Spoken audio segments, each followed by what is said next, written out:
একটা মেয়ের কারণে নাকি এই অবস্থাটা হয়েছে আপনার, না কোন একটা মেয়ের কারণে চুলে কালার করছেন, ওই মেয়ে নাকি টিকটকার, আপনি নাকি হযরত আবু উমামা থেকে হাদিস বর্ণিত, যুবককে আল্লাহর হাবিব সাল্লাল্লাহু আলাইহি ওয়াসাল্লাম ডেকে বলল, যুবক টিকটকার হয়ে যাচ্ছেন একজন মেয়ের কারণে। ভাইরে ভাই, পৃথিবীতে এত পরিমাণ নাটক হয় না যত পরিমাণ নাটক আমার সোনার বাংলা হয়। আপনি যদি সফলতা অর্জন করতে চান, আপনি যদি টাকা পয়সা ইনকাম করতে চান, বাংলাদেশে ভাইরাল হতে চান, সমালোচনায় আলোচনায় থাকতে চান, সেই পরিমাণে নাটক করেন। মানে নাটক মারানের ফুতে ভিডিও দেখতে দেখতে একদম অতিষ্ঠ হয়ে যাচ্ছি ভাই। ফ্রিতে গালি দেয় না, কারণ গালাগাল এমনি আসে না। অতিষ্ঠ হওয়ার পর আজকে মুখে শুধু গালি আর গালি। মানে তাদের জন্য কোনো ফেসবুকে ঢুকতে পারতেছি না, ইউটিউবে ঢুকতে পারতেছি না, শুধু নাটক মারানির ফুতে শুধু নাটক আর নাটক। এখন অনেকে বলবেন যে ভাই কি হয়েছে, কি সমস্যা, এত গরম কেন? তাহলে মূল ঘটনা শুনেন, মূল পয়েন্টে আসি। আজকে আমি আপনাদের সকলের প্রিয় বাংলাদেশের সেই কাফল ব্লগার আমাদের লায়লা আন্টি বা প্রিন্স মামুন ভাইয়ার কোনো কাহিনী বলবো না, এবং সিদ্দিক সোরা ও অন্যান্য যারা ভাইরাল আছে তাদের পুরান কোনো নাটকের কথা বলবো না। আমি আজকে নতুন নাটক নিয়ে আসছি।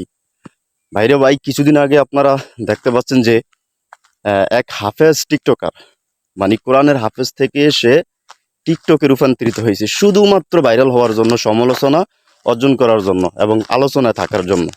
এই টিকটক মারানির ফুতেরা যেই ধরনের নাটক করছে, তার নাটক দেখা সম্প্রতি আপনারা দেখতে পাচ্ছেন যে আর এক আলেম, মানে সে আলেম নামের জালেম আবার টিকটকে পরিণত হয়েছে শুধুমাত্র সমালোচনা থাকার জন্য, আলোচনায় থাকার জন্য এই ভণ্ডামি শুরু করছে। আপনারা দেখতে পাচ্ছেন যে ফেসবুকে, ইউটিউবে কোথায় ঢুকা যাচ্ছে না এই নাটক মারানির ফুতে ভিডিও দেখতে দেখ। স্ক্রিনে দেখেন, এই যে স্ক্রিনে দেখতে পাচ্ছেন, এটাই হলো তার নাম হলো ওমর ফারুক। তিনি একজন আলেম। সে আলেম থেকে টিকটকে রূপান্তরিত হয়েছে শুধুমাত্র মাইয়াদের ভালোবাসা নেওয়ার জন্য এবং বাংলাদেশে ভাইরাল হওয়ার জন্য, মানে সমালোচনা থাকার জন্য। এই টিকটক মারানির ফুতেরা টিকটকে আসছে। এই গালাগাল এমনে দেয় না, কারণ ফ্রিতে গালি দেয় না, গালাগাল এমনেও আসে না। এই যে ওমর ফারুক, তিনি একজন বক্তা ছিলেন, তিনি ওয়াজ করতেন, একজন আলেম। সে কোন লোভের কারণে বা পাপের কারণে সে টিকটকে চলে আসছে, চুলের কাটিং করছে শুধুমাত্র ভাইরাল হওয়ার জন্য, সে সমালোচনা নেওয়ার জন্য, বাংলাদেশে ট্রেন্ডিংয়ে থাকার জন্য এই ধরনের ভণ্ডামি শুরু করছে। এখন সে আবার ওয়াজের ময়দানে যাবে, ওয়াজের ময়দানে যায় বলবে, পাবলিক যারা রয়েছে, যারা শ্রোতা রয়েছে, তাদেরকে বলবে যে আমি ভুলবশত টিকটকে চলে গেছি, সেখানে আবার রাতে আমি স্বপ্নে দেখছি, আমাকে স্বপ্নে দেখানো হয়েছে এই পথে আবার, দিনের পথে আবার আসার জন্য। এই ধরনের ইমোশনাল কাহিনী আমাদেরকে শোনাইবে এই নাটক মারানির ফুতেরা। তো গালাগালি ভাই এমনি দেয় না, কারণ ফ্রিতে গালাগালি করিও না, গালাগাল এমনিও আসে না। তাদের কারণে আজকে আমাদের সমাজ এবং দেশ নষ্ট হচ্ছে। কারণ আজকে আমরা ফেসবুকে যখন ঢুকি বা ইউটিউবে ঢুকি, শুধু নাটক আর নাটক আর নাটক, এছাড়া কোনো কিছুই দেখতে পাই না ভাই। অতিষ্ঠ হয়ে যাচ্ছি। আমি মনে করি তাদেরকে এখন যেখানে পাইবেন সেখানেই থেরাপি দেওয়া উচিত।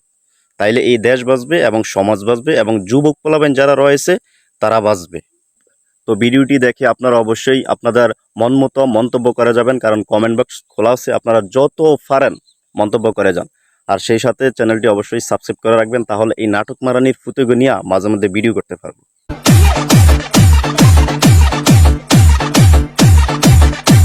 पैसा दे।